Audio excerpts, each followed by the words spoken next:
Why? Arsenal have absolutely messed up the transfer window. You were doing all right. You were doing well. You were saving money to get the best players available. And now what do? Nani goddamn Madueke for 50 million plus add-ons included. This deal does not make no goddamn sense unless those add-ons are 10 million. Unless the add-ons are 10 million and they're like goal bonuses, Champions League bonuses, Premier League winning bonuses. That's the only goddamn way this makes sense. And if they think Elanga is the benchmark, they're joking. They have to be joking. Arsenal have a good relationship with Chelsea. What the hell? Listen carefully. What the hell do Chelsea have on the owners? What the hell do Chelsea's owners have on the Cronkies? What the hell do Chelsea's board have on our board members? What do they have on us? Why? Why? Get me Eze. Get me Rodrigo. Those are the guys that are going to make it. Especially when the ball player. What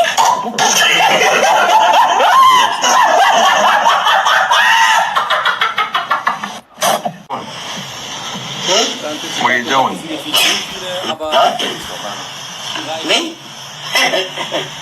Just hanging around. What are you doing? Welcome back for a minute to Northside LDN. Today we've got Arsenal 3, Nottingham Forest 0. Big up to everyone that's locked in.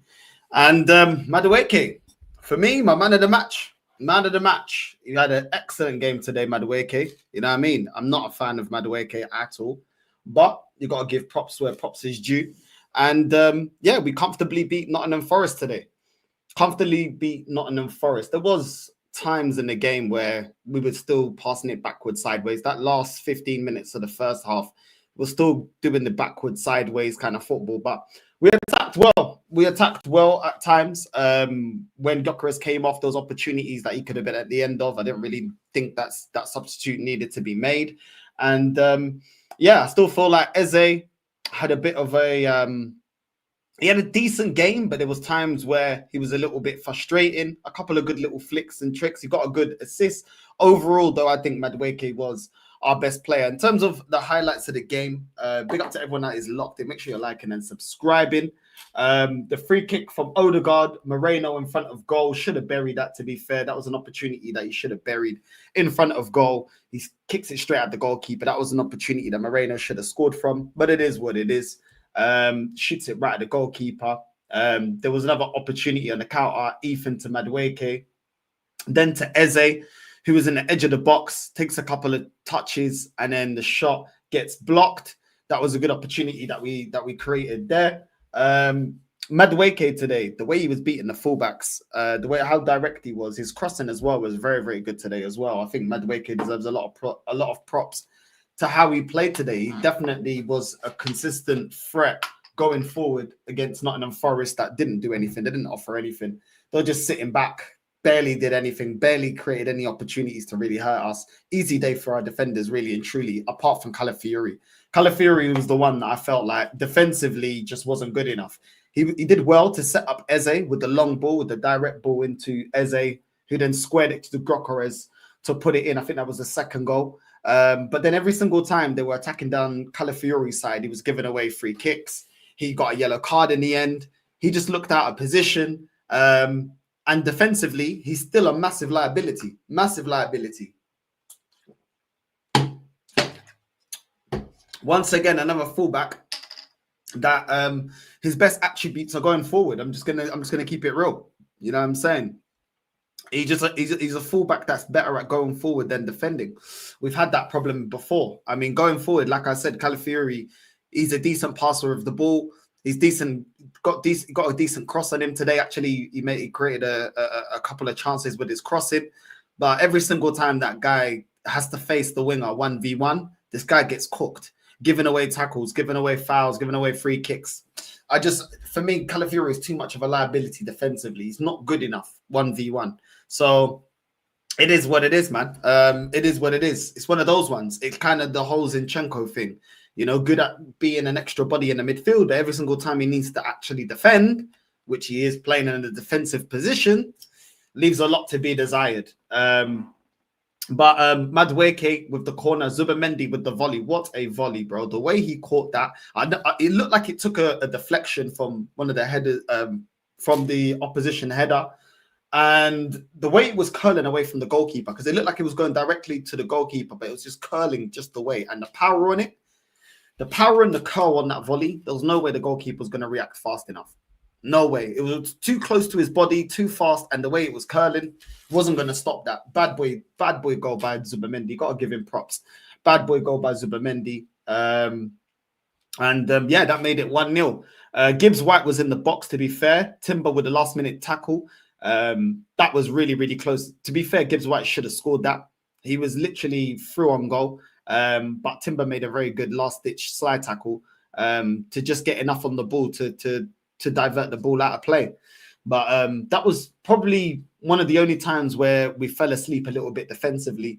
Other than that, we were comfortable. We was comfortable. In the second half, Calafiori, like I said, long ball to Eze, squared it to Gyökeres' goal. You know what I mean? And this is what I've been saying about Gyökeres, all the people that have been criticizing Gyökeres. I've been saying he makes the right runs. He gets in the right places. He needs to be past the ball. He needs the service. And a lot of times we're not giving him the service. We're not giving him the pass. We're not bringing him into the game. When you bring Gyökeres into the game, you see that he scores goals. So, like I said, I've not been angry with Gyökeres at all. I just want the service to be better. And Eze just put it on the plate. First time, put it on the plate. I still think Eze is more effective as a 10. On the wing, you know, he's trying to do little flicks and tricks, but he's just not as effective on the left as he is as a number 10. You know, I remember Igal saying, "Oh, but he played as a left 10 for Crystal Palace, but he's still playing in a 10 role, playing as a wide forward. It's just not his strength. It's just not to his strengths. I don't think he was all that. I think you can see the difference between a natural winger and somebody that's a number 10. The way Eze played today compared to Madueke. Madueke was direct. He was running down the byline. He was taking players on. He was cutting in at the right times. Like, it's just different. You know what I mean? Eze is just more of a 10, more of a creator. And he's just naturally suited to that. His attributes are more naturally suited to the number 10 than being a winger. Do you know what I mean? So it is what it is. It is what it is. I like Eze. That's my guy. Just play him in the 10. And now Odegaard's injured. There's no excuse for Eze not to play on the wing. There's no excuse, in my opinion. He should be playing on the wing. We should be getting the most out of Eze. Like I said, Calafiori, David Raya almost got lobbed. He just about got a fingertip to it. He got robbed because he almost got lobbed, because Calafiori got cooked. He was getting cooked, got a yellow card. He got cooked. They cross it into the box. Then the Forest player chests it, and it almost lobs Raya. That was all created. That whole situation, that whole chaos was all created for Calafiori not showing his winger down the line and stopping and blocking any crosses getting into the box. Calafiori, this guy's a liability. He's a liability. You know what I mean? Almost got Forest back into the game. And it was a good, like, the way he chested it, to be fair, that was cold. He almost lobbed Raya, but this is what I mean about Calafiori. I just don't feel secure with Calafiori at the back. And this is against Nottingham Forest that ain't that great. You know what I mean? They're not that great. And you're still getting cooked like that. Calafiori is not the guy. Calafiori is not the guy defensively. I'm sorry. I have to be honest about it. He's not the guy. And if we keep playing him on the left, there's always an opening. Always an opening. They kept targeting him because they just kept getting past him every single time. They kept getting past him. And Ndoye knew that he could get past him every time, bro. It was comfortable. So it's crazy. It's crazy. If you're getting cooked by Ndoye, bro, it's a long day for you as a fullback. But like I said, I agree. I think Calafiori is more a natural winger than he is a left back. I think he's more natural. I think he's naturally more a winger. You know what I mean? But that whole calamity was all created by Calafiori. Moreno to Ethan with the shot straight over the bar. To be fair, Ethan should have composed himself a lot better for that one. That went all the way back to Nigeria. went all the way back to Nigeria. I don't know what kind of shot that was. You know what I mean? He should have done better, to be fair, Ethan. He should have done better. You know what I mean? Gyökeres with a really powerful shot that hit the post. Goalkeeper couldn't even move. But yeah, hit the post, went out. That one there, that was a rocket. But it is what it is. Couldn't convert it. Trossard with an excellent cross to Zubi, and he gets the header, makes it 3-0. Excellent cross by Trossard, man. When Trossard's on it, he can bring something to the team. But problem is his consistency. You know, he had another opportunity where Trossard was in the box, way too many touches, and then the shot just gets blocked by the defender. He was through on goal. We should have just hit it first time or taken a touch to set himself and then shot. But it is what it is. It is what it is. Do you know what I mean? But Trossard, when he's on it, you see what he brings to the team, because Trossard technically is actually a decent player. He actually has got a very good cross on him, you know, and he can score goals. The problem has just been the consistency. Ever since it looked like he fell out with the manager, it just seemed like there's no consistency from him. He's either terrible or he's great, like when he came on and affects games. So it's too up and down. But it is what it is, man. It is what it is. And I completely agree. This does show that we don't need Odegaard. I think Ethan was one of our most direct players. Our two most direct players today, for me, was Ethan and Madueke. They were the most direct players today. They were the players that every single time they got the ball, they went forward. I kept looking at Ethan. Every single time Ethan gets the ball, every single time Ethan gets the ball, he looks to go forward. Every time. Every time. He would rather play the risky pass. He'd rather go forward. He'd rather spring a counter-attack than play it safe. And that's the difference between Ethan and Odegaard. Odegaard looks for the safe pass more times than not, and Ethan always looks for the pass to spark a counter-attack. He's just more a natural number 10. As soon as he got the ball, he's just playing 1-2s. And it's not just Ethan's passing, it's also his movement. He passes the ball, then he looks into space. There was a time where Ethan received the ball, passed it to Madueke, moved into space to receive the ball again, then went forward, then got Gyökeres involved in the game. That's what I'm saying. I like this is what I like about Ethan. He's just direct. He's just naturally a player that looks to go forward no matter what's going on. Even when Ethan received the ball from deep, he still wants to go forward. He doesn't just play it back to the fullback or back to the centre back. And at times we was guilty of doing that. And big up to Lee for the raid. Big up to everyone that's joined from Lee's channel. Big up to everyone locked in. You know what I'm saying? Make sure you're liking and subscribing.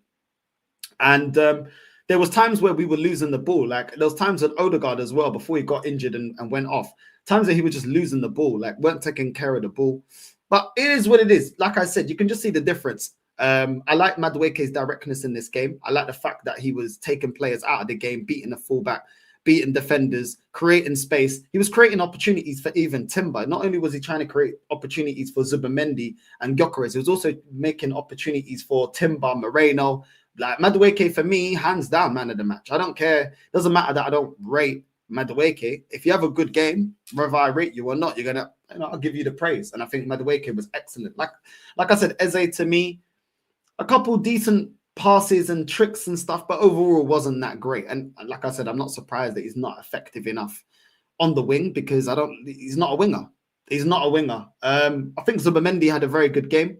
To be fair, I think Moreno had a good game as well today. Didn't really see him get cooked. Everyone already knows I don't feel like Moreno is a natural midfielder. But I thought he was decent as well. I think Moreno had a good game. Mosquera had a decent game. We made one silly mistake, but overall he had a good game. Gabriel goes without saying. Timber had a good game. Raya had a good. To be honest, most of the defense, the only one in defense really that wasn't that great was Calafiori. And yeah, Gal, you're gonna have to hold that one. You know what I'm saying? Mum was screaming about Madueke. Do you know what I'm saying? It is what it is, Gal. It is. Why?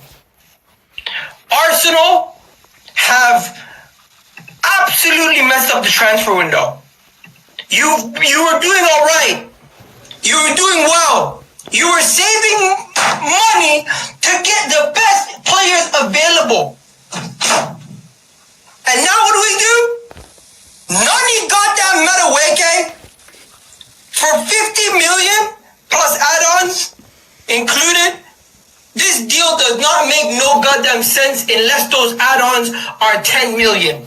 Unless the add-ons are 10 million, and they're like goal bonuses, Champions League bonuses, Premier League winning bonuses. That's the only goddamn way this makes sense. And if they think Alanga is the benchmark, they're joking. They have to be joking. Arsenal have a good relationship with Chelsea. What the hell?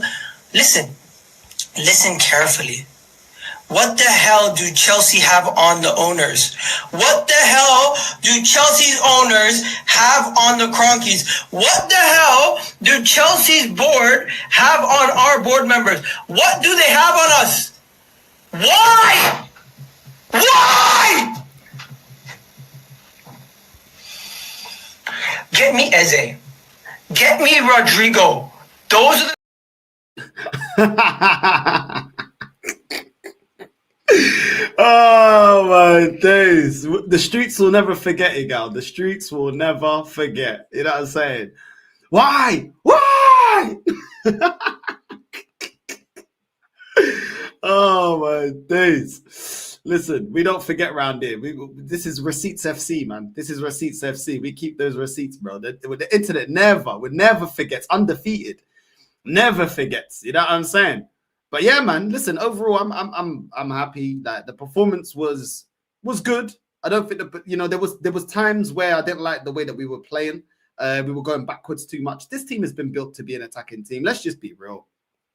The team has been built to be an attacking team from 22-23 season, where we had attacking players. We had Odegaard, we had Martinelli, Saka, and all that. We've got attacking players. We've got players that want to express themselves. We've got Eze. We've got Gyökeres that wants to find goals. Do you know what I'm saying? Moreno likes to find goals. Yeah, I mean, we got a team. Calafiori likes to go forward.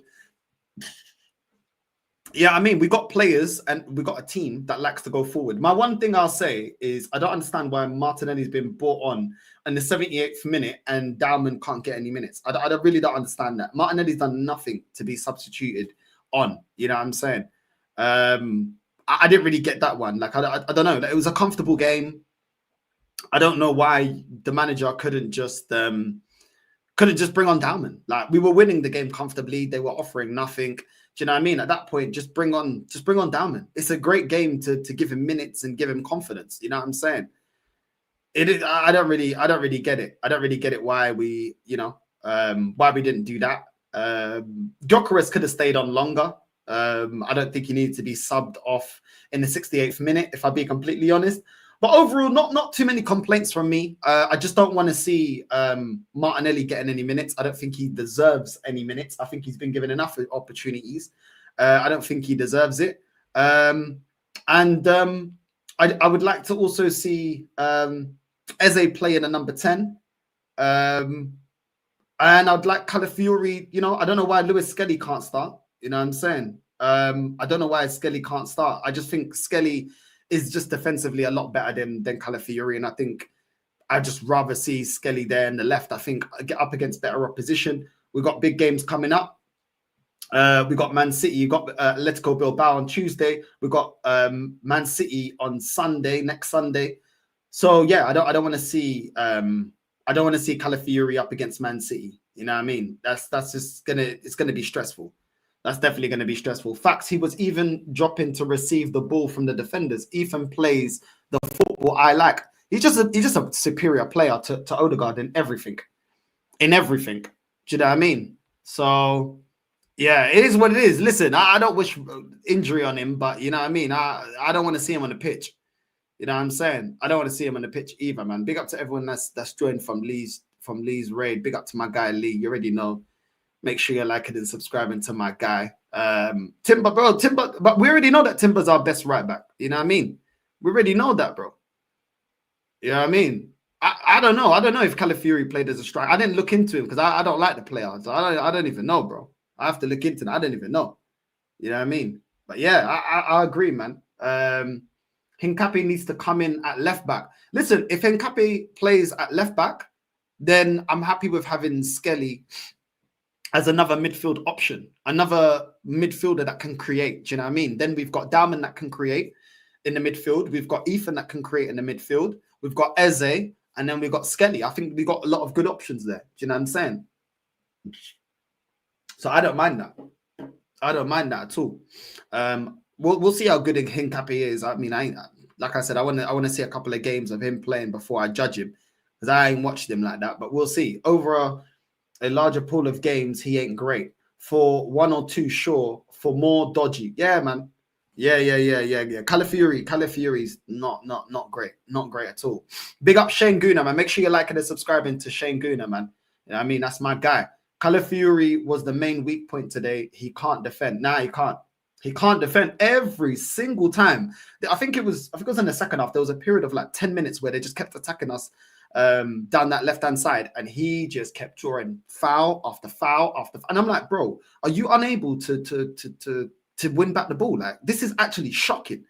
I didn't see him recover the ball back once. Do you know what I'm saying? The only time I see Calafiori retrieving the ball is when they play it when it's a missed pass. Then he wins the ball.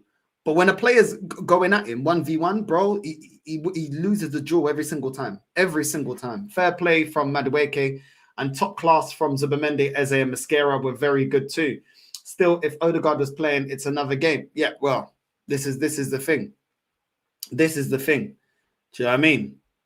This is the thing. But yeah, man, I think Mosquera had a good game. Madueke had a good game. Zubi as well had a good game. Not just for the goals. I think Zubi all-round game was very good.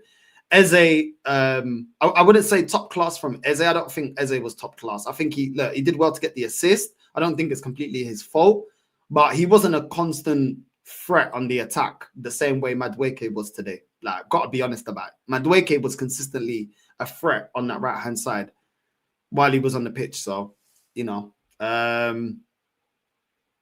we go. Man's facing a two little... Bro, this Coca-Cola, man. Coca-Cola. You know what I'm saying? There's no Henny here, bro. There's no Henny. But yeah, big up to everyone that's locked in, man. Make sure you're liking and subscribing. Eze needs time to gel with his teammates. He used to having win-backs bombing on.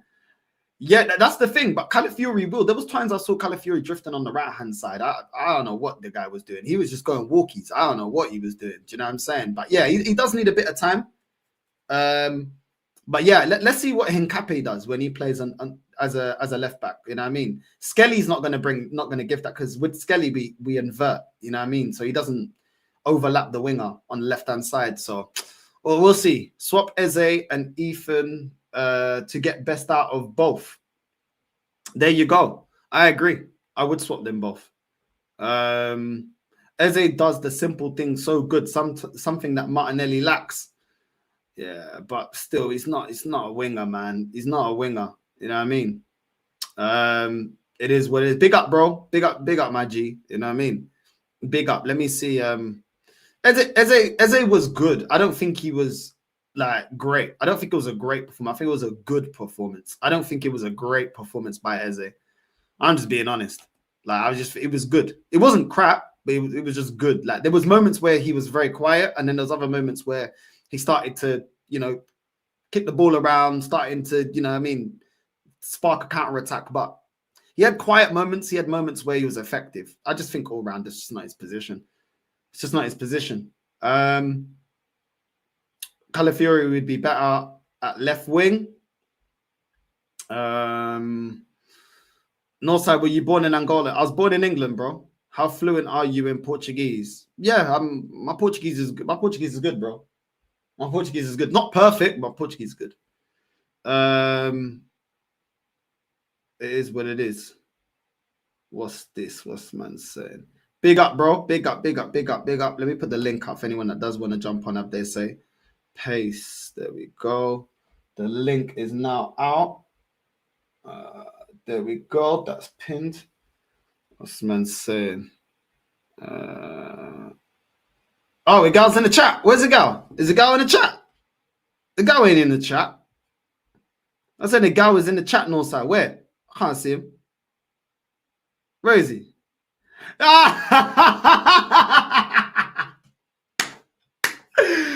Oh my days. I owe you an apology. Gal, let's go to VAR. Let's go to VAR, gal. Let's go to VAR. Why? Arsenal have absolutely messed up the transfer window. You were doing all right. You were doing well. You were saving money to get the best players available. And now what do? Nani got that Madueke for 50 million plus add-ons included. This deal does not make no goddamn sense unless those add-ons are 10 million.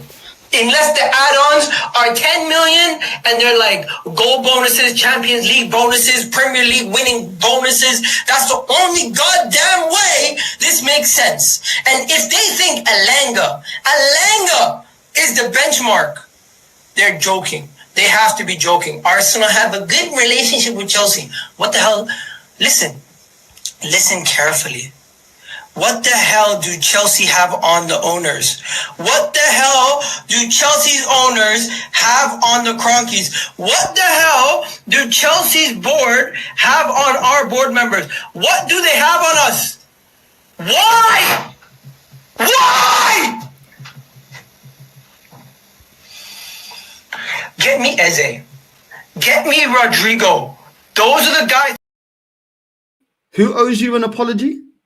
Who owes you an apology? Sorry. All right. Hey, Gal, I can't see you in the chat, bro. I can't see you in the chat. You might think you might have bust your head and got amnesia, bro. Talking to me about I owe you an apology. Are you mad? Are you mad, bro? Yeah? Yeah, the streets don't forget, bro. Do you know what I'm saying? The streets don't forget. Do you know what I mean? You're a joker telling me about I owe you an apology, bro. Do you know what I'm saying? You need to explain yourself for that video. Do you want to know something? Do you want to know something? I got the clips, bro. Do you know what I'm saying? Let me tell you about knowing something. I got the clips, bro. You can't tell me about I owe you an apology. You owe me an apology for 6 years talking rubbish about this club, telling me this, telling me that. What's this? Someone send me a clip. Someone send me another clip. Hold on. What's this clip? We got more clips for you. We got more clips for you. What's this? Why? He sent me again. Why are you sending me again? Nani goddamn Madueke. Oh my god. Oh my god. Egal, let's not start this. I beat you. Listen, I won last time. You know what I'm saying? Let's not do this, bro. You know what I'm saying? Let's not do this. Man, then what are you saying, man? Big up, guys. Yo. All right. All good, all Look, good. What man. you not saying? Hey, it's been all right. You know what I'm saying? It's been all right, bro. Egal. Apologize for what? What's he done? What's Nani done? He Played okay. Not yet. Nothing yet. Nothing yet. Do you know what? Do you know what the crazy thing about Noni? Yeah, is that if Noni balls out on that right wing, I'll start to ask questions. I'll be like, is Noni better than Saka for this team? So that makes it even worse. You know what I'm saying? For some people that painted out Saka to be some, you know what I'm saying? Saka's still a good player, don't get me wrong, very good player. But like Noni Madueke's balling out on that right-hand side, you know what I'm saying? He's carrying the ball. It's crazy. It's crazy in this dunya, bro. I never expected it, to be honest. I know that Noni can carry the ball and everything. He's like a Gervinho. I saw it in the chat when I was watching some of the Lee stream. Someone saying that he's like Gervinho, you know, like he can dribble, do everything, you know, carry the ball. But that final little moment, that's what he lacks. You know, he's that like a final 75% ball. player. Sorry, Rashid. He's like a sort of 75, 80% player. He gets to a certain degree and then he can't quite make it happen. He might do every sort of 10 or 12 Maybe times. Gyökeres will help him, don't you think? Maybe Gyökeres being in the right spot at the right time, because that's Gyökeres. He's always in the right spot, right time, makes the perfect runs, you know what I'm saying? Obviously, apart from that, he's non-existent. I'm saying barely touches the ball, but I don't care. I want someone to score. Because I used to think, like back 2-3 years ago, I used to think that this false nine football is gonna get you more goals. And then I just found out that it's just like Firmino and Benzema, and these are just the only players that can really do that. And you can't do that anymore. Now, from now on, you just have to get yourself someone like a Haaland, like a, you know what I'm saying, like a Dovbik, like a Gyökeres. Yes, he won't be in the game. He won't, because let's be real, he barely touched the ball. Him and Eze, first half, barely touched the ball. Barely. Second half, Eze did well, I'll be real. And I that's don't why think Eze Northside is was going to... saying, sorry to cut you, Rashid, that's why Northside was saying, if you play someone like Eze in the 10, you don't need Gyökeres to drop off the centre back. He can just stand on the shoulder of the centre back, and you can just thread him the ball. Because you see the way he makes those runs and stuff, right? You saw in the second half when he drifted to the left, and then he did a nice 1-2, ended up on the right hand side, hit the post. That's the type of player he is. Like, this is what I didn't want him for Liverpool, because he's not a very, very good footballer overall, but his finishing is unquestionable. So if you get a player like Eze in the 10, who's going to turn, who's confident on the ball, will turn and just thread the ball through into space, Gyökeres is going to be fine. You know what I liked about Eze? You know what I like about a player? When you play shit and you get an assist and a goal, I like it. Why? That means that's the shit version of you. Wait till we see the best. You know what I'm saying? I'm not like the biggest fan of Eze. Like, I'm not the biggest fan. I wanted Rodrigo. I'm not happy. I wanted Rodrigo on that left-hand side. Do you get what I'm trying to say? But Eze will do. You know, that little touch that was filthy. That little touch that he did for Calafiore to run with the ball, that was filthy, bro. That was filthy. But I like that. I like that he got that assist. You know, maybe he can build on that and try to find a way, because he ain't gonna play in that number 10. Let's be real. Well, maybe now, because Odegaard's injured, we don't know how long Odegaard is gonna be injured. How long did they say? I think they didn't say. Did he have a shoulder injury before? Was there a shoulder injury before? I think so. I don't know if he recovered from that. Well, we didn't. We know that we rush everyone back anyway. So it's like... Nah, he didn't. He didn't. Rob, he didn't. You know what I'm saying? The thing with Gyökeres, sorry, just to say, the thing with Gyökeres, I was going to say, is that, like, we haven't really seen anything particularly great from him, but we can actually see he's a bit more techie than people give him credit for. I'm not saying that he's sort of amazingly techie, but I think he's got a bit more sort of talent on the ball than people give him credit for. And even in this cameo of about 4 games, this sort of like pool of 4 games that isn't really that many games, but it's been against some decent opposition, apart from Leeds, who are fucking awful. You know, it seems promising to me. With you know, my only sort of like kind of worry is the manager that's in control, obviously. So, like, I think Gyökeres himself, with the players that we have, and, you know, the potential of the attacking players that we have now this season, it's really great. But, like, whether he's being kind of like, it's whether the attacking players around him are being kind of like subdued too much. Because we've already, you know, we've seen Saka, Martinelli, Timber, all in interviews quite clearly say that they're being... I don't know if you guys saw did you see the Martinelli quote? It came out like maybe 1 or 2 weeks ago, where I can't remember who he scored against, but he came out and he said that, like, I scored this goal, blah, blah, blah, in the game. And then I went into training the next day, and AirPod Albert came in and said, oh, great goal, but you were supposed to defend. It's like, what the fuck? But he scored the fucking goal. So, like, that this kind of worries me a little bit. And it's kind of like, I was a bit in this particular game, kind of like what Northside said in his monologue earlier. When we scored, after we scored, we seemed to go back to that trait of, like, sitting back, which is what cost us points last season at home, when we dropped so many points and we drew from winning positions. And at halftime, I was in Views' chat talking to people, and I was saying, oh, for fuck's sake, we seem to be reverting back to type. We need to come out in the second half and score a fucking goal quickly. Thankfully, we did. But I don't know. I'm not so confident that this isn't, you know, there's been lessons learned. Do you know what I mean? Because as soon as we scored, it looked like we sat back again. And I don't know. I guess we have to see. Even the football was the same, right? I mean, let's be honest. The plan A worked. You know what I'm saying? Like, a goal from a set piece. He caught that sweet, by the way, Zubimendi. He caught that sweet, but it did take a. Do you know what I'm saying? It did take a touch to go in, because I think that was in the middle. Not to make it. I know that you see me as a hater. Do you know what I'm saying? I'm not trying to be a hater. He would have saved it.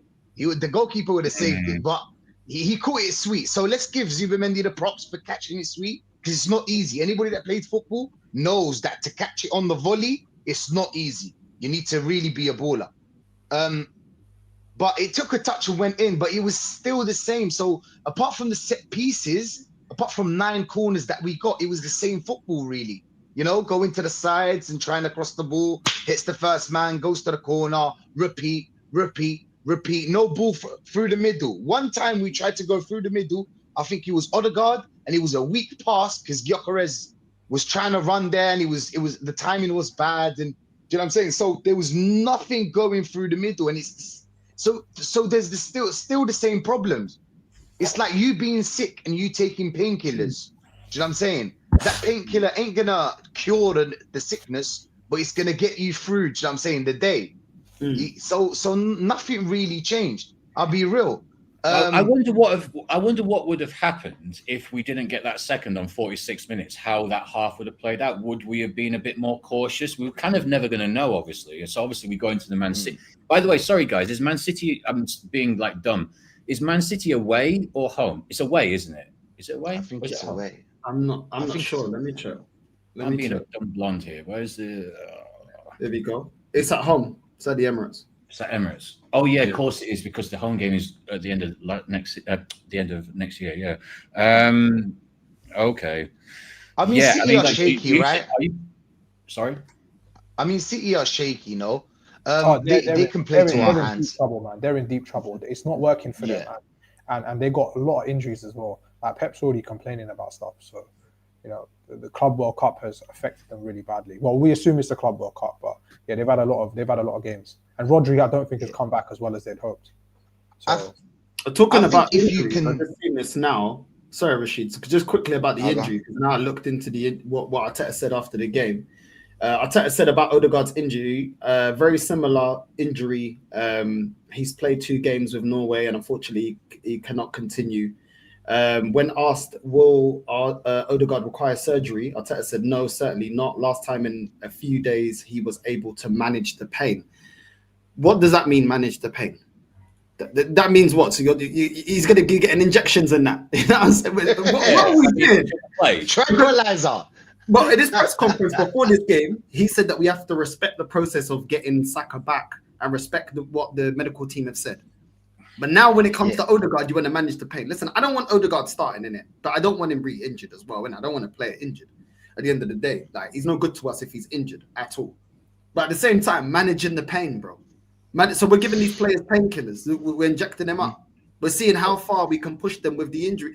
Everything that we're suspecting seems like it's coming to light, bro. It's a joke. It's a joke. They're all drinking lean, bro. They're all drinking lean. So basically, he's kind of slyly saying, even when he was with the national team, he was still carrying an injury.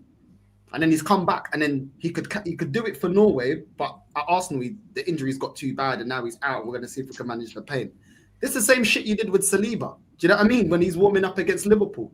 This manager, I'm sorry, man. The way he manages players, bro, he's going to destroy some career. At least one player is going to get their career ruined in terms of injuries because of this guy, long term. Do you know what it is? And then at the end of the season, what does he say? What does he say? Oh, I went through the tunnel and I saw 7 players injured on the left of me, and I was like, oh, if I had these players, the Premier League, the league would have been different. You know what I'm saying? Our run for the league would have been different.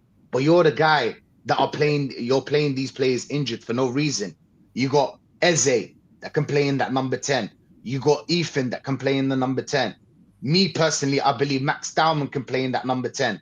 I don't care about the age, but still there's players you can play in that number 10. It's not that big of a deal. You can change formations. Maybe you don't need the number 10. You can change a formation where you don't need a number 10. Do you know what I'm saying? To get us through some games. Because let's be real, a game like Leeds and Nottingham Forest, with all due respect, you don't need a lot. You don't need to put out a lot, you know what I'm saying, to beat them, because we have a stacked team that are good enough to beat these teams. Do you know what I'm saying? So why would you go for a game like Nottingham that it means something, of course, 3 points does mean something, but like for a greater good, you should keep this player fit, if you believe in him, of course, to be fit for the important matches. Do you get me? The important matches that are going to come. The cups, the Champions Leagues. You know what I'm saying? That the end of the season, crunch time, end of the season. Well, why would we use... Sorry, man. Go on. Especially given the games that we've got coming up as well. Like, so if Odegaard is injured, what do you guys reckon he's going to play as the midfield? Like, who's going to come in? Let it all work out. Play against, say, Bilbao, City for next 2 games, let's say. Who's going to come in? I think Eze is going to stay on the left.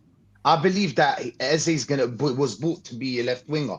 I think he really believes that Eze is going to work on that left-hand side. I know why, because Calafiore is going to try to run behind him and maybe create something because everybody, what does everybody say? Check his heat map. Check his heat map. He always plays on the left. He always comes from the left. Do you know what I'm saying? But it's different. A left attacking midfielder is not the same as a left winger. You get me? A left winger has different responsibilities to a left attacking midfielder.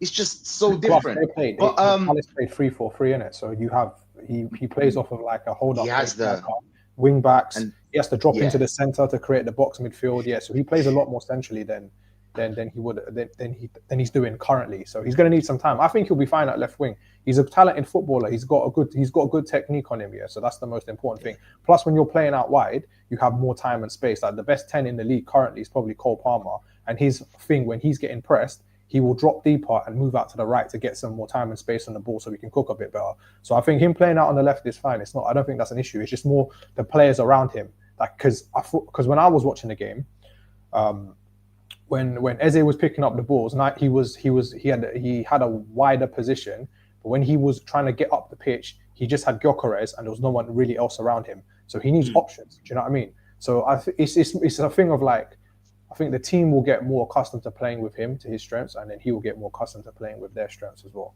So, but just quickly, as a Liverpool fan, when you had that season with Klopp where you had mad injuries, remember when you had a bag of man out, you had a whole squad out of players. How did he manage? Yeah. It was his last season, 23-24. Yeah, it was his last season.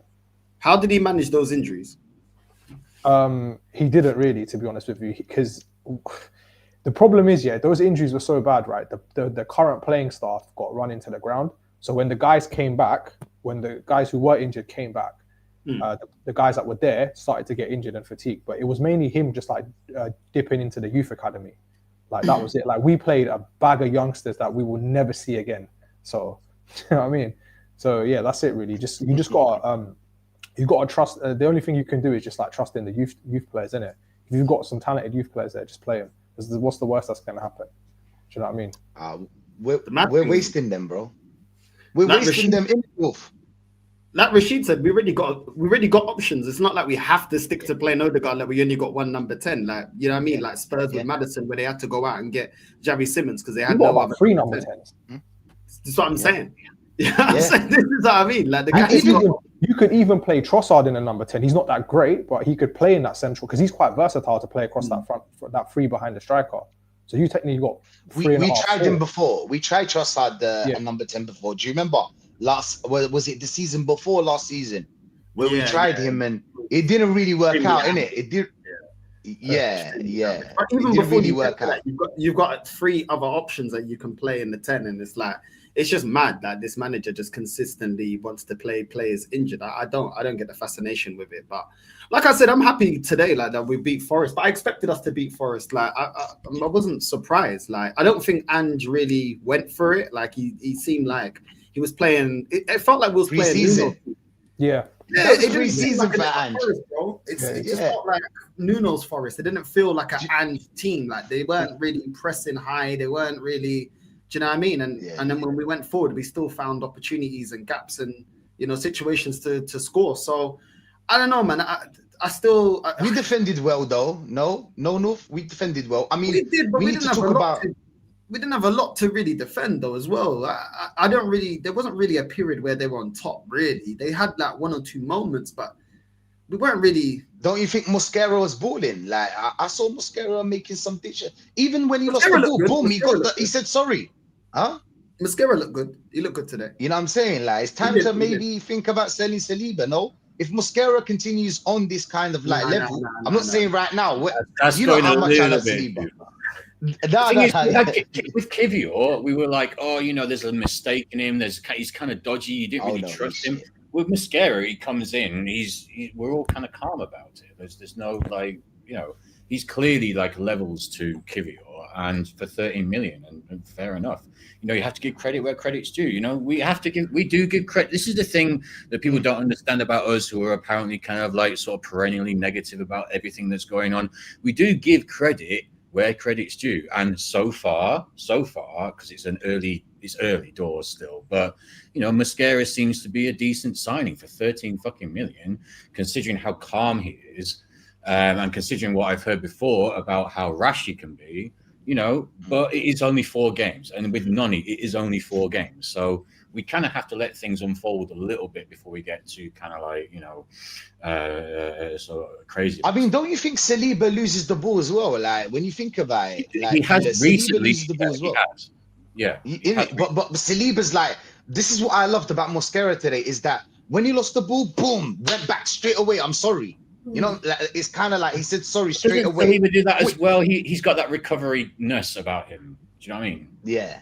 The thing about Saliba, he doesn't like to win aerial duels. He doesn't really get involved in aerial duels. That's the only thing I would say. That's his weakness. I don't know why that is. Maybe it's by design, but he is that Mosquera? Sorry, you're saying? No. Saliba. He doesn't win aerial duels often. He doesn't even contend for them. Yeah, it's normally Gabriel that does that. But he doesn't need to, innit? Because they play that thing where, like, you know, when the ball comes high, so Gabriel's the person that goes. Do you know what I'm saying? That goes high, and then because Saliba's a ball playing defender. Do you know what I'm saying?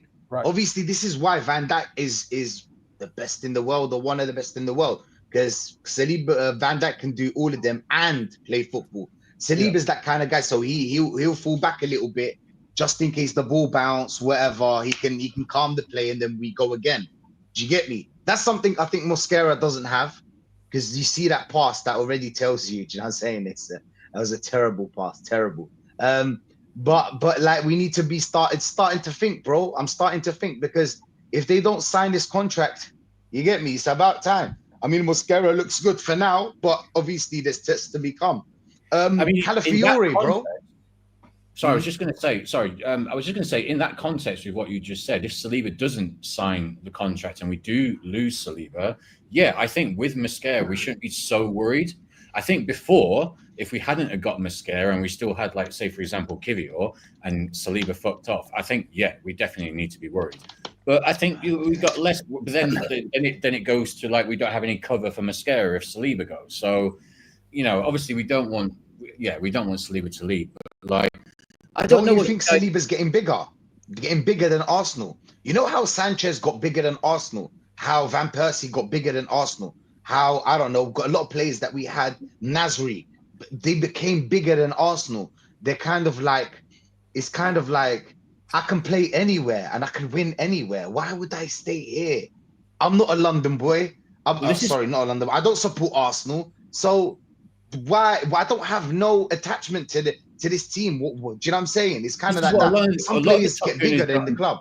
This is what a lot of the top gunners don't understand about, like, a lot of the players at the club. Like, I've seen so many things on Twitter, for example, where it's like, oh, well, no one's going to leave while Arteta is here because they believe in the project. Well, if it keeps going the next year, and there's no trophies, of course they're going to leave. Players, you know, life is short. You know, players' football careers are even shorter. And, like, you know, the idea that someone like Saliba or somebody of that age is going to just stay with Arsenal, like, just in the hope that somehow it will all work out, is just completely false. And yeah, you know, if we don't win anything anything major in the next 12 to 18 months or so, yeah, I mean, this guy's going to go. Of course he's going to go. It's not just that. I think because obviously with Konate, I think he's going to Real Madrid. I think that's more or less done. You need to think about it like this, though. Like, everyone wants to do what they love and love what they do, right? But what's even better is when you can do that with your friends and family. If you look at Real Madrid, they've got Tchouaméni, they've got Mbappe, and they've got Camavinga, who are French national players, yeah? So obviously they're probably going to be talking to some of their guys, but like, look, come over here, right? So, and they're all of a similar age bracket. So Konate's probably like, yeah, you know what? I love playing for Liverpool, but I can love playing for Madrid, and I can also got my guys with me as well. And the same for Saliba. Do you get what I'm saying? So that's another factor that you're not. Do you think that's that? Because when you think about it, Harry Kane. We know about this, right? Yeah, we know about players who go away on international duty and they talk to other players of the same nationality that come to join us. Yeah, like, we had it a few years ago. Jude Bellingham was being spoken to by Henderson and Trent, and obviously he went to Real Madrid. But it happens. Do you know what I'm saying? Like, when they go over to the French national team, and here's the thing, yeah, if you want to know what players think about your club and think about their career, listen to them on internationals, because when they're over in their own country, they're speaking to their own journalists, they're speaking in their mother tongue, right? So they're a lot more confident in what they'll say, and also they know that the media coverage in the country that they play in is a lot less. People don't pick it up as much, right? For whatever reason, it doesn't get the same coverage on your mainstream media.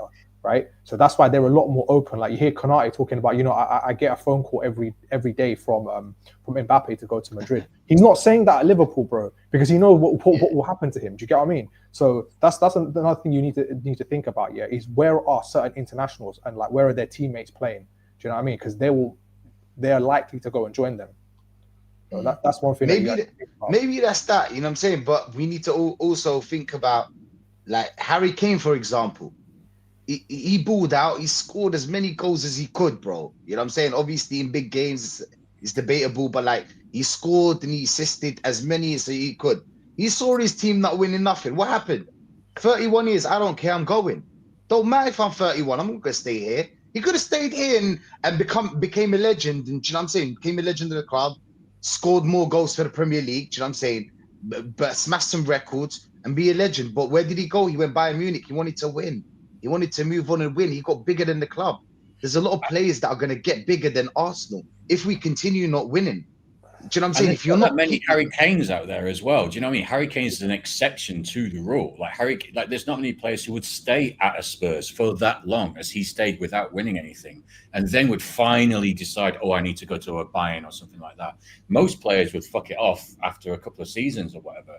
So, this idea that like everyone's going to stay because Mikel Arteta has created this amazing project. What is this amazing project, by the way? One trophy win out of a possible 22. That is your interpretation of an amazing project. Is it okay? Maybe I kind of like disagree with that, to be honest with you. But like, yeah, we know, everyone knows who's a bit kind of like more kind of like cognitively aware about the situation, that in the next couple of seasons, if this shit stays the same, we are starting to lose all of these players. And like, we don't want to lose these players. We built a squad who is that is capable of doing very great things if we have the proper fucking manager here, and we don't. And this, I mean, we're a stepping stone. Think about it. Like even Sesko wanted that. What's that? That thing that he wanted the release clause to release. Thank you. The release clause. Do you know what I'm saying? He even Sesko wanted the release clause. Arsenal, you come at Arsenal, people are gonna hear about you. They are going to. Do you know what I'm saying? Because Arsenal are at a level where like they are gonna hear about you. But are you gonna win? Are you gonna go to that next level? Are you gonna go for the Ballon d'Or? Shit like that. I don't know about that one. Do you know what I'm saying? I don't think you can do that at Arsenal. You get me? Like for example, Eze right now at Arsenal, I think he's comfortable. Of course, he wants to play for the club. Blah blah blah. You know what I'm saying? He starts scoring. You know what I'm saying? Start providing. Stop doing more, and then not winning.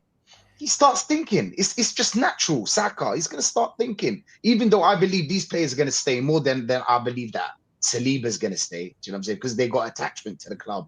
But at some point, you got to think about it, right? You can't just be happy with these little battles. Like today, for example, if you scroll on Insta, you'll find people saying, "Oh, we're going to win the league." Do you know what I'm saying? We're going to win the league. All of a sudden, everything changed just because of this one game against Nottingham Forest.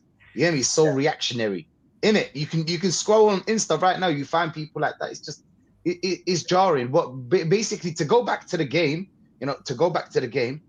Madueke was balling out, bro. We need to talk about that though. We need to talk about that. I mean, he surprised us, right? Was he that balling out though? Because he was the most potent threat. He was busy. He was doing kind of like, but he wasn't. What was he really creating? Like, maybe am I being too harsh? I don't know. Yeah, I think you are. Here's the thing: as a winger, your main job is to take on your fullback and to get past him and to get the ball into the danger area. Okay, maybe he didn't create as many chances. He did that 2 or 3 times, 90 minutes. We're at home. But what he did do was he was a constant threat and he kept his fullback pinned in. Now, to caveat that, to kind of side with you, the guy that was playing at wing left back originally, that was his debut. So for Forest. They had a makeshift. Then they had Murillo get injured, so Nico Williams came on. Yes, Nico Williams experienced, but he's coming up. He's now having to warm into a game that they're losing. So yeah, but I think Noni did play really well. And to be honest with you, I think it's more the fact that for a lot of, it's not just Arsenal fans, a lot of opposition fans, when they saw Arsenal sign Noni Madueke, it was comedy. Do you know what I'm saying? Like, they didn't think it was a serious signing. So for him playing well, right, I think a lot of people are surprised. So it might just be that factor as well, that people are surprised that he's playing as well as he did. Because I don't really think he was doing this at Chelsea, truth be told. I think Yeah, I mean, he was having a couple of games like this. He was carrying. But to be fair, I wasn't really watching him like that at Chelsea, so there is that too. well, kind of like Dario has just said in the chat, like he does more than Martinelli. He's played better than Martinelli. He did like get to the byline a few times, got it inside. Yeah. He was quite dangerous, but like for a home game for a right winger for Arsenal Football Club, I just was expecting a bit more. I don't know, like is it just me? Am I being kind of like That's all your fault, no? I can't unsee that. It's true, bro. Nah, I'm way better looking than that guy, bro. Did I miss it? Oh, Okay, cool. Okay. Yes, London rapper. Nah, sorry. But no. Do you know what it is with Madueke, bro? It's like he did some stuff that it's been a long time I haven't seen. I'll be honest. You don't really see it with Saka on the pitch. Do you know what I'm saying? Not to be harsh on Saka or anything, because Saka does get the numbers and he's effective. But like he does the winger, like he plays like a proper winger. Do you get me? Maybe the last part he's not very good at, but taking on the player, blah, blah, blah. Just like Josh said, taking on the player. Do you know what I'm saying? We don't see that with Saka, do we, Rob? We don't really see that. With Saka, it's more, let me go to the left. You know what I'm saying? Cut to my left. Yeah. Just cut in and just, do you know what I'm saying? Whip a ball, try to put it in the box, or just go for goal. That's all you see. But with Madueke, he's one of them players where like, do you know what I'm saying? He's taking on the player, boom, he's running, he's making a run, he's whipping in the cross, he's causing mayhem, basically. He's causing mayhem. Do you get me? And that's something what do we like about Max Dowman? That's what we like about Max Dowman. Every time, direct, causing mayhem. Even sometimes it's not going where it's supposed to go, but it's still causing that problems in or outside the box. And don't forget, a free kick to us is like a penalty. A corner is like a penalty. We've got bare penalties every game. When it's a corner set piece, that's a penalty for us. So we do. I don't know about Cross, Charles. I don't know about Cross. His crosses weren't the best. You know what I'm saying? His corners were good. His corners were decent, to be fair. He pinged his corners were good. Yeah, his corners. No, the thing is, it's about consistency, though. Like the thing is like as much as Noni played well today, it's like I just don't see him as a consistent performer. I see him as somebody that has these up and down performances throughout the season, which is a big reason why I didn't want Madueke at the club. You know what I mean? Also, his decision making sometimes in the final third can be questionable sometimes as well. Because before this game, his decision making in the final third left a lot to be desired. So I feel like there's a lot of players at this club that have those kind of performances, like Odegaard. When he's on his day, he looks decent, but then it's very up and down when you're going to see that level of performance, and that's my biggest gripe. Even today, like the fact that Odegaard went off injured and he brought on Ethan, is that going to be something consistent from this manager? Is that going to be consistent? Because you played Moreno in the 10 against Liverpool. So it's like, how much can I really take from this game when nothing that I see from this manager is consistent? You know what I mean? You're starting Eze on the left, but you could have started Eze in the previous game and you was playing Martinelli. Today you subbed on Martinelli. Why? Based on what? Why are you giving him minutes? When you're risking minutes off of Dowman that has a future to play Martinelli. Forget it, bro. Whatever we have to pay. I think it's contract. I think it's contract. If you have to send him some peas, you have to send the message, bro. Come on, bro. This manager is the same manager, yeah, that put his foot down when it was Ozil. He put his foot down when it was Aubameyang. Do you know what I'm saying? There's been bigger players at this club where he's put his foot down and said, "Yo, you ain't getting no game time. You ain't getting this. You ain't getting that." Do you know what I'm saying? It doesn't matter if Dowman. Is being 15 mean that you're disabled or something? Like, bro, what, the guy can't run, but can't play no more. Like, what's going on? I can't. If I hear another, he's 15. Bro, I'm gonna lose it. You're telling me you can't play 20 minutes of football, bro? Is that what you're telling me? Is he handicapped? Has he got no legs? It's about timing, and this is the thing. There's no right or wrong answer. When you're that age, you're still growing and stuff. I don't think playing him against Nottingham Forest, who are known to have like bullies on the pitch, like they're another rugby team, man. Like, let's be serious. We got bullies as well. They got Ryan Yates on the pitch. Then why did we bring him up to the first team though? This is the thing, Josh. Yeah, if you feel that the player isn't ready, then don't bring him into the first team. You should have kept him where he was at or loaned him out where he was at. Because either you promote players because you believe that they can make the jump, right? And I'm not even, and this is the thing I kept saying, I'm not even saying playing week in, I'm not saying playing for 90 minutes week in, week out, yeah? But bringing on Martinelli in the 80th minute, man are telling me that Dalman can't play for 10, 15 minutes of a game, that we're winning, we're dominating. Well, they weren't really doing anything, but we were the one that were trying to go for the third and the fourth and the fifth and the sixth goal.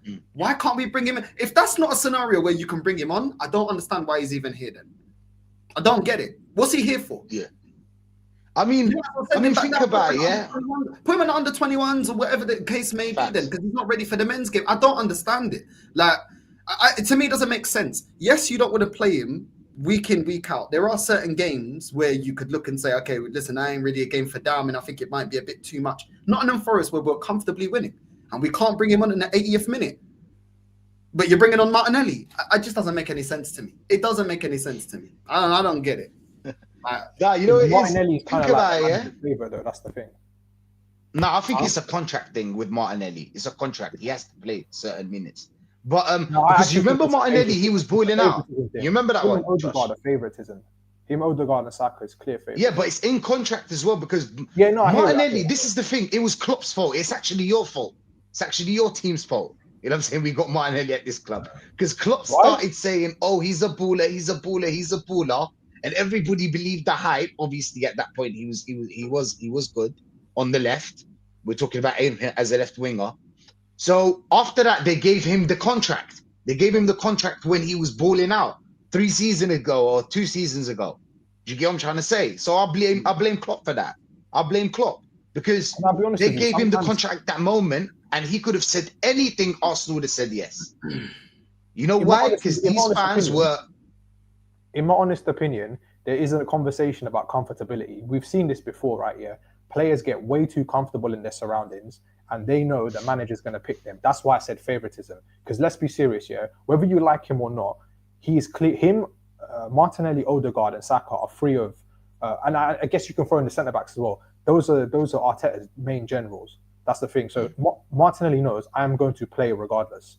So with that being said, how good do your performances need to be if you know the manager's going to pick you anyway, despite you stinking out the gaff? Like you see it all across football, man. Like players get picked even though they're not playing well because the manager just likes them. Do you know what I'm saying? So maybe him moving on, maybe him getting sold, going somewhere else, you might see a completely different Martinelli to the point where you're like, do you know what? Maybe we made a mistake. But it's probably a lack of motivation. A player like that, he's clearly got talent, yeah, but he's just become so predictable. Like he gets the ball, stands up his man, and then just doesn't do anything with it. Like no cut inside, no left foot cross, just takes it to the byline and just hopes the defender will disappear or something. He's just so easy to play against. It's unreal. Like you don't just lose talent like that. He's just not motivated.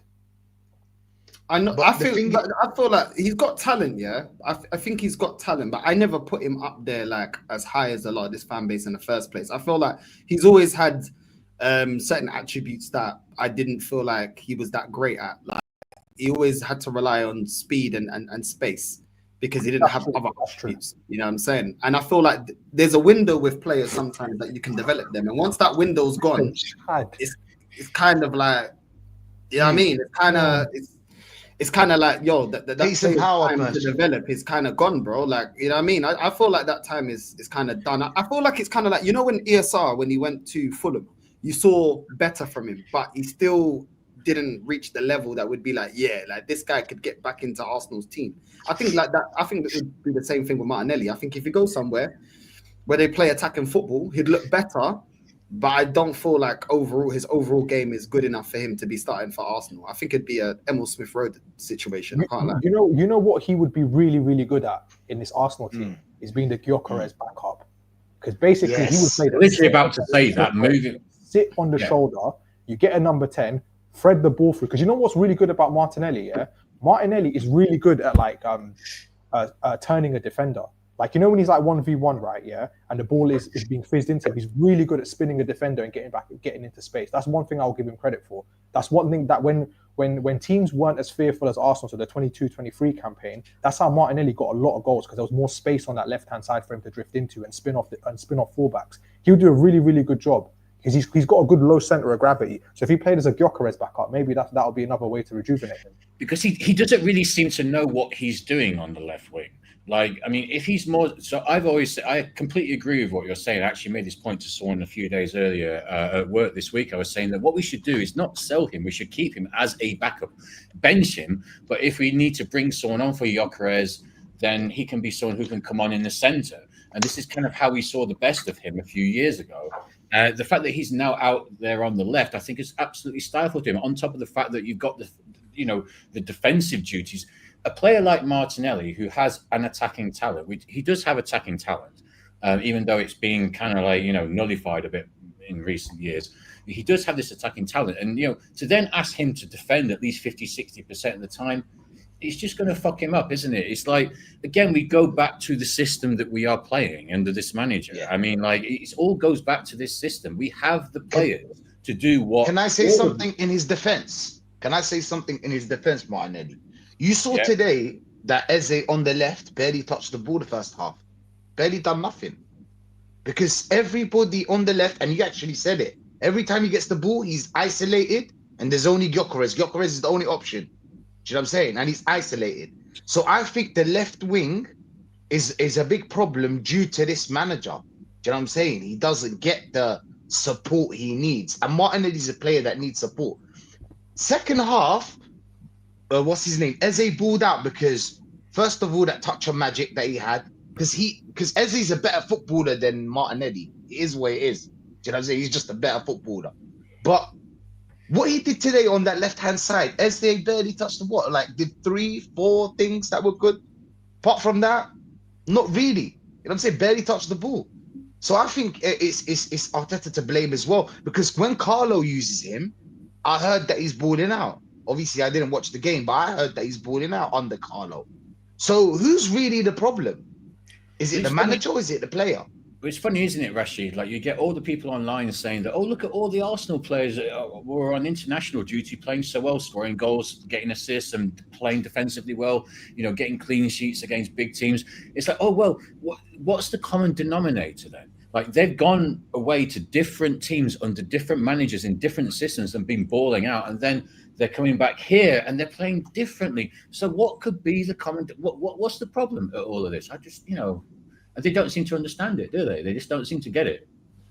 It's the manager, bro. Come on, let's be real here. Exactly. This manager, man. This manager kills talent. He kills talent. But the right-hand side, I don't know. Everybody that's playing on the right balls out. You know what I'm saying? Ethan, Dowman, Madueke, Saka. Everybody on the right does well. But everybody on the left doesn't. I'm confused why that is. Do you get what I'm trying to say? And then when you look on the pitch, who's usually on the left? Moreno, Rice, players that won't really give you that support. They're not going to thread a ball. They're not going to give you anything magical. They're not going to. Well, no one inverts from the right, do they? Do you know what I mean? Like, so maybe the problem is the fact that we play with a left-sided player who inverts into the center. So no one really does that from the right. So maybe the right-hand side works better because we don't do that, and the left-hand side works less well because we always need someone. I mean, at some points, the wondrous galloping horse was over on the fucking right wing. It's like, I remember, like, my stream was really shit and it kept bugging up and stuff, and it like got back into working properly, and Calafiori was literally at the bottom of my screen on the right wing, and it was like, what the fuck are you doing there? Do you know what I mean? Like, what the fuck is he doing there? And like, but you don't see that the reverse. You don't see Timber over on the left wing. So why are we playing it that way? Like, because like you say, funnily enough, the right wing works okay, but the left wing, which inverts, doesn't work. So when we've done this for a long time, so isn't it about time you figured out that it doesn't work? Yeah, we'll see, man. We'll see. But I was going to ask you, because I'm going to be doing the match reaction for the Chelsea game and the Spurs game. What's you lot's prediction? Spurs against West Ham. Obviously, West Ham won their last match, so they're confident. Spurs, not looking that great. What was it? It was Bournemouth, innit? Their last game that they Semenyo was cooking them, was cooking Pedro. You know what I mean? So cooking Porro. So that's a shout. Semenyo. We could have got Semenyo. That's a shout. I'll real. That's a shout. I'll go 2-2. 2-2. I think Tottenham will win. I think Tottenham will win. I think both teams to score 3-1 Tottenham for me. Yeah. Is it I think West Ham will score as well. It's at West Ham. Yeah. at the London Stadium.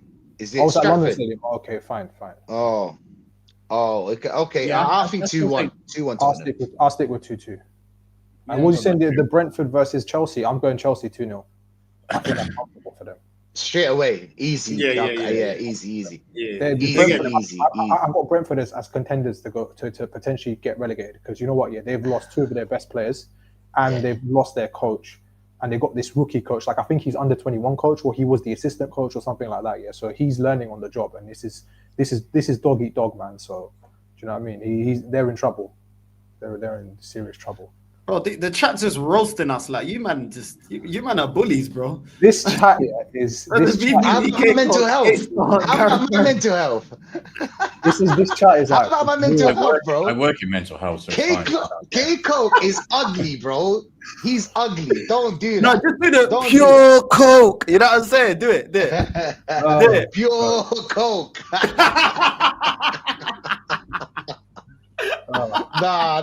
Hold on. Nah, Is we're not doing this. AK93? Are you calling me Myron Gaines from flipping Fresh and Fit? That better not be the that's who Myron. you are. I swear to God, that Misogynistic. better not be the Myron that you're talking about. Yeah, that I think it might be. Oh my days! Yeah. That's not the first time someone's called me Myron Gaines as well. I'm gonna like diss that you, guy. Mr. Pads. I'm gonna diss you. Do you know, that's what I'm gonna do. I'm gonna make a rap and diss all of you in the chat. Do you know what I'm saying? If you don't stop doing this, bro, stop with the K-Cole.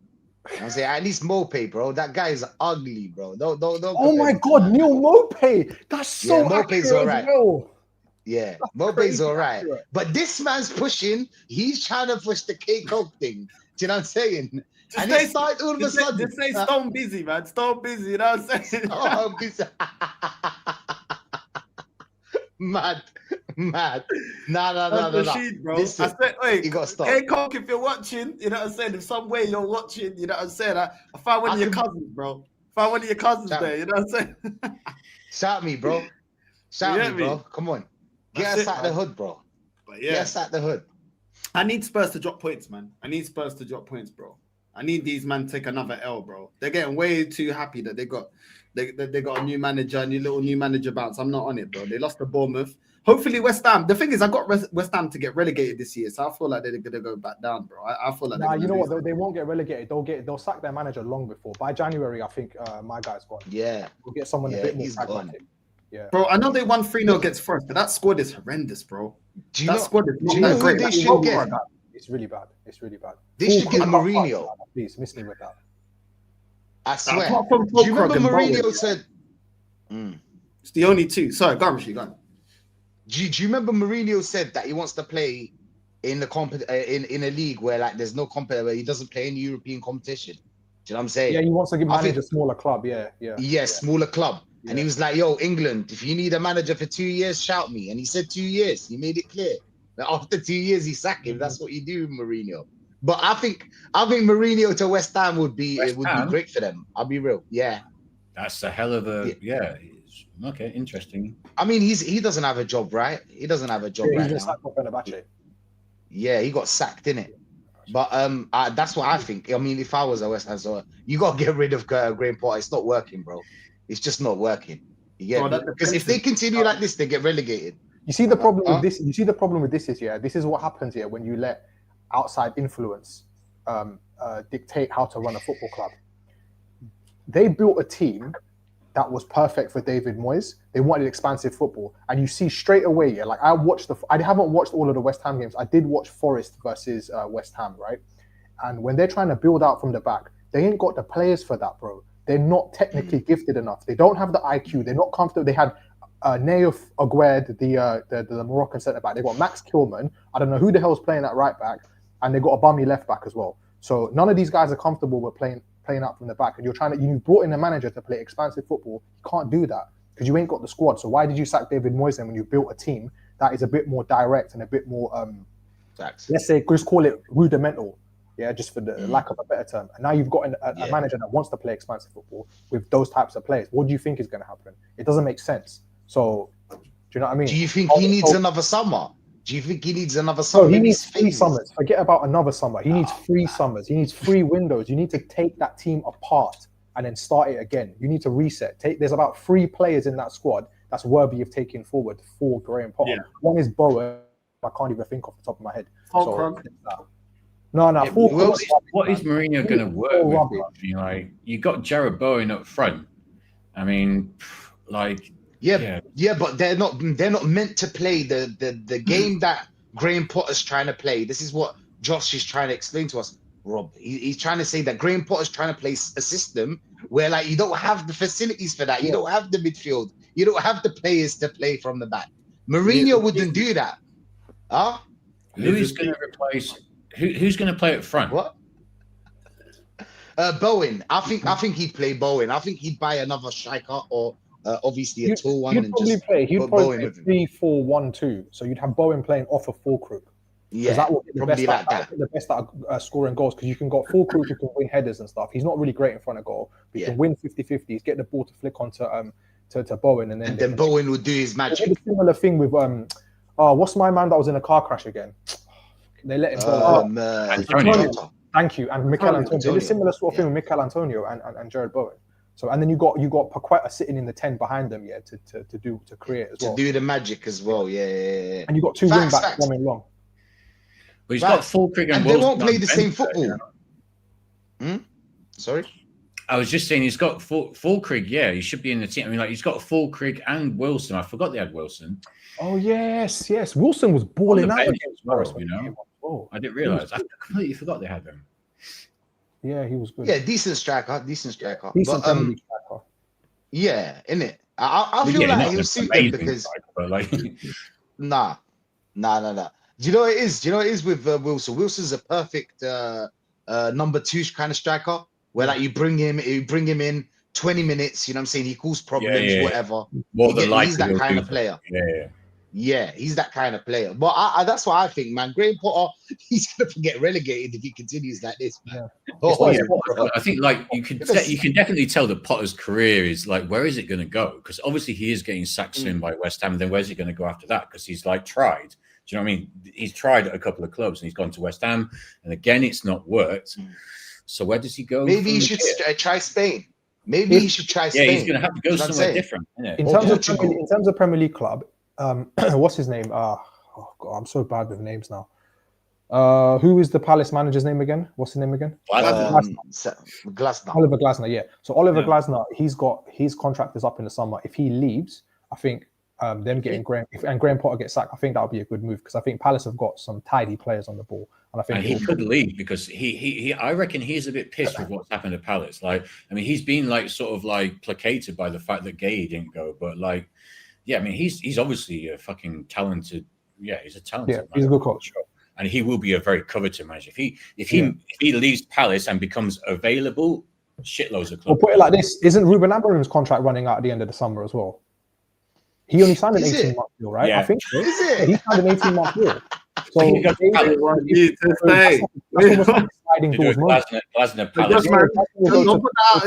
put that out there, man. We need him to stay, man. We need to suffer. Oh yeah, that goes without saying. But I think it's a sliding doors moment. Don't tell him. Don't tell him. Bro, Glasner United, bro. That would be dangerous. Yeah. Bro. I really like Glasner, man. I think he's a top. I think he's a quality coach as well. Yeah. I think he want to Amorim in, bro. Like that, man. 100.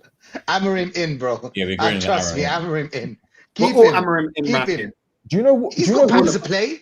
He's got patterns of play. I can see patterns of play. Do you know what I'm saying? We'll do what they do to Arsenal, innit? I can see patterns of play. Wait, it's only phase 2, okay? You need a couple of more players. It's at least phase like fucking 14 right now, surely. Like, you know where I would like to see Glasner go, and I think he'll be an excellent coach there, is Borussia Dortmund. I think he would bring them back. He might even win the league with them if he goes there. But why would he go? They got ballers, innit? Yeah, they always have ballers. They've always had ballers throughout the years. Yeah, they have great ballers. I guess their scouting is elite.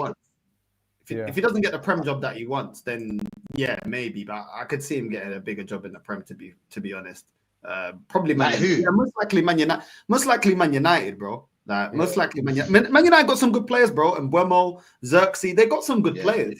Kobe Maino, they just need a manager that can actually set them up properly, and then have a window that can. Ahmad, another one that Man United actually do have ballers. Yeah. I like the wing back as well. Dorgu. I think he's a little bit underrated. Yeah, I think he's. I think he's decent. He's decent. He's a good footballer. You know what I mean? Euro as well. I think Euro's talented as well. Do you know what I'm saying? We'll see what this new goalkeeper that they got is going to do. But Man United have got some good players. Obviously the team ain't complete, but if he goes in there and gets a couple of signings, you know what I'm saying? Like it's a club that they can always spend money.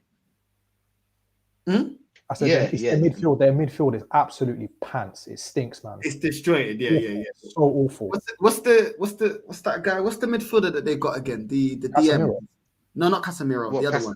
The other guy. Oh my days. Ogati. Oh my God. Terrible, bro. He's an MMA fighter. He's an MMA fighter, bro. Yeah, he's shit, bro. You know what I'm saying? He is shit. Maybe they could sell Bruno Fernandes to Saudi. Maybe get some money from Bruno because Bruno's got a big following in it, so he'll get himself a little deal. He's got a lot of fanboys, so he'll get himself a little deal, and then Glasner can, use that money and go out and get some players. Like, why has Bruno got you're Portuguese descent. Like, why has Bruno got such a big, following in that respect? I mean, like, I'm not a bad player, but like, he's not like, legendary. Big games. I feel like the big following is more from here. I don't feel like the big following is more from Portugal. Like in Portugal, they don't like overrate him like that. Like, obviously he was good in the Portuguese league, but he's not that from. What did Ronaldo? What did Ronaldo do? Like, yo. What did Ronaldo do? When he was talking in the he looked at Bernardo Silva. Look at this guy, like, what going for this brother, man? Get him the fuck out the strip, innit? What's he talking about? He's fucking up the money. Slap him up, you know what I'm saying? Slap him up. You silly boy.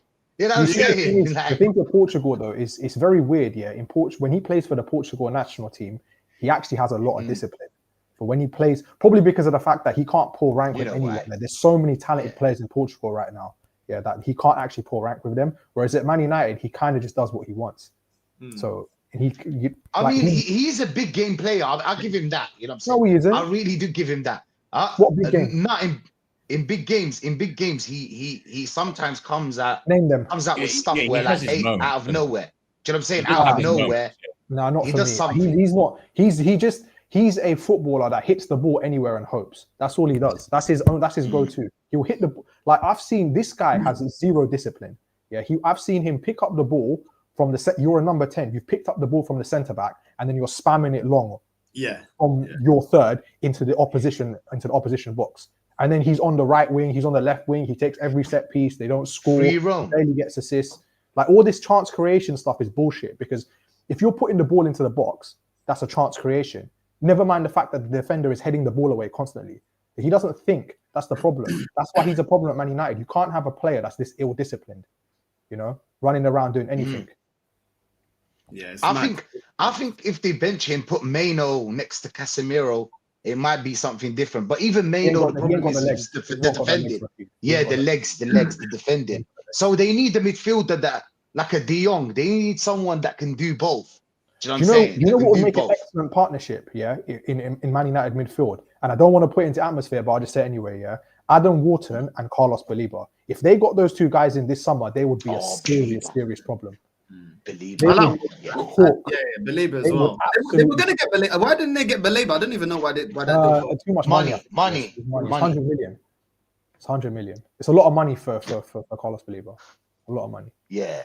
He's a 60. He's probably a 60. I would say as high as 80. But yeah, you're right. 60 is a good. You know what I'm saying? I mean, 60. Brighton would probably flip five players out of 60. You know what I'm saying? Hey, big up TMJ's 17. Ricardo Rios is a baller for Colombia. He is a little baller, and he's got such a good engine on him as well. Him and Munoz, the right wing back from Palace, they got serious engines. I don't know what they're doing over there in Colombia, but them lot don't stop running. We know what they're doing in Colombia. Don't stop running. It's crazy. Why are you running? You know what they're doing. Now listen, big up, man. The match is about to start. Big up to Rashid, man. Rob, Josh, every time. Yeah, thank you for having me on, bro. Yeah, man. I'll see you guys after the game. We're gonna redirect. Is Dej live? Because Dej, I think he's gonna watch it, but he's already like half an hour late. Is Deji live? Does anyone know Deji live? Deji live. I can't see that Deji's live. No, he's not live. What's that guy doing, bro? What is he doing? Oh, well. All right, cool. Who's in the stream, Dave? All right, he's watching. All right, Real Madrid game. All right, we'll redirect into Dave. Northside Raid on the way in. I'll see you lot after the West Ham Spurs game. I'm out. Love. Peace.